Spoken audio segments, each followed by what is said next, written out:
क्या आपने कभी सुना है कि किसी राजा ने अपने कुएं की शादी करवाने का फैसला किया हो? और क्या कोई कुआं सचमुच दूसरे कुओं के साथ बारात लेकर राजधानी पहुंच सकता है? लेकिन जब विजयनगर के महाराज कृष्णदेव राय ने ऐसा अजीब आदेश दिया तो पूरे राज्य में हड़कंप मच गया। सभी गांवों के मुखिया परेशान हो उठे। आखिर महाराज ऐसा क्यों कर रहे थे और कैसे एक अनोखे जवाब ने साबित कर दिया कि तेनालीराम जैसा बुद्धिमान व्यक्ति पूरे राज्य में दूसरा कोई नहीं था। जानने के लिए इस अद्भुत और मनोरंजक कहानी को अंत तक जरूर देखिए। विजयनगर के राज दरबार में तेनालीराम अपनी बुद्धि और हाजिर जवाबी के लिए प्रसिद्ध थे। महाराज कृष्णदेव राय भी उनसे बहुत स्नेह करते थे, लेकिन कभी कभी दोनों के बीच छोटी मोटी नोकझोंक भी हो जाया करती थी। एक दिन किसी बात को लेकर तेनालीराम पहले से ही नाराज थे। तभी महाराज कृष्णदेव राय ने भी किसी कारणवश उन्हें डांट दिया। महाराज को शायद उस समय अपनी गलती का एहसास नहीं हुआ, लेकिन तेनालीराम को ये बात बहुत बुरी लगी। उन्होंने बिना किसी को कुछ बताए राजमहल छोड़ दिया और दरबार में आना बंद कर दिया। महाराज ने सोचा, तेनालीराम है, एक दो दिन में गुस्सा शांत हो जाएगा और वो स्वयं लौट आएगा। लेकिन ऐसा नहीं हुआ। एक दिन बीता, फिर 2 दिन, और देखते ही देखते पूरा सप्ताह गुजर गया, लेकिन तेनालीराम का कहीं कोई पता नहीं था। अब महाराज को उनकी कमी खलने लगी। दरबार भी उन्हें सुना सुना लगने लगा। उन्होंने तुरंत एक सेवक को तेनालीराम के घर भेजा, लेकिन वहां जाकर पता चला कि तेनालीराम तो कई दिनों से अपने घर भी नहीं आए थे। ये सुनकर महाराज चिंतित हो उठे। उन्होंने तुरंत पूरे विजयनगर में गुप्तचर फैला दिए। सैनिकों और जासूसों ने शहर का कोना कोना छान मारा। बाजार, मंदिर, सराय, बाग बगीचे, यहाँ तक कि आसपास के जंगलों में भी खोजबीन की गई, लेकिन तेनालीराम का कहीं कोई पता नहीं चला। अब महाराज की चिंता और बढ़ गई। तभी अचानक उनके मन में एक अनोखा विचार आया। उन्होंने पूरे राज्य और आसपास के गांवों में एक विचित्र घोषणा करवाने का आदेश दिया। ढोल नगाड़ों के साथ घोषणा की गई, महाराज कृष्णदेव राय अपने राजकीय कुएं का विवाह करने जा रहे हैं। अतः सभी गांवों के मुखियाओं को आदेश दिया जाता है कि वे अपने अपने गांव के कुओं को लेकर विजयनगर पहुंचे।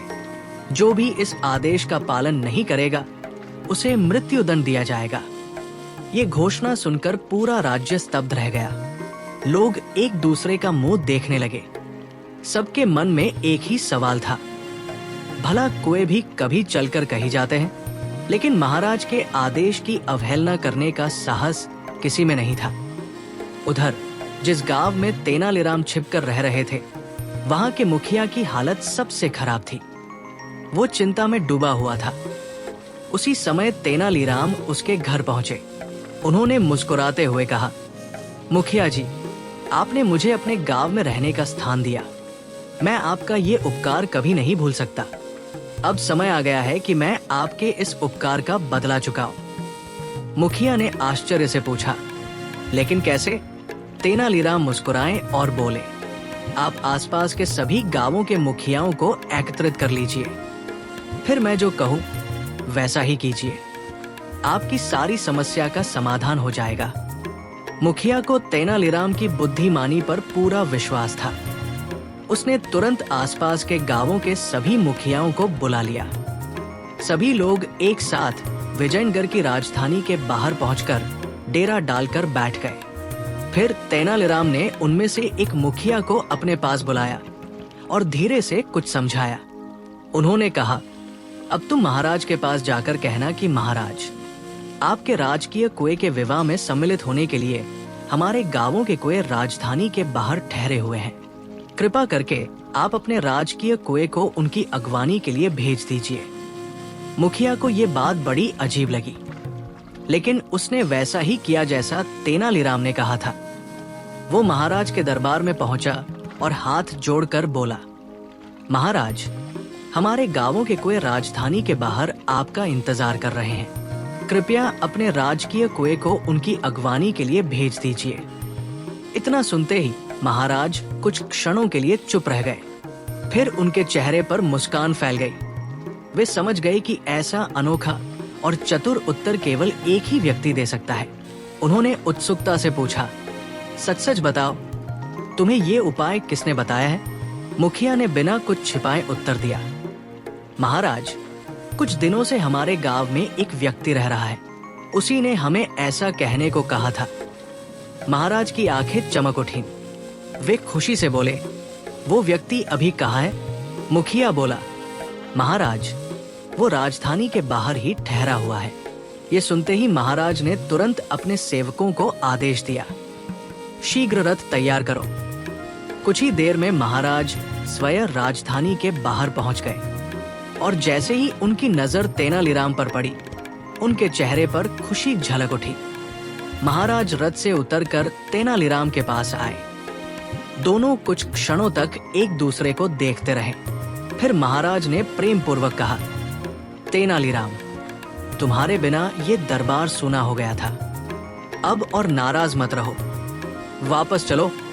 तेनालीराम भी मुस्कुरा दिए। उन्होंने महाराज को प्रणाम किया और दोनों के बीच की सारी नाराजगी समाप्त हो गई।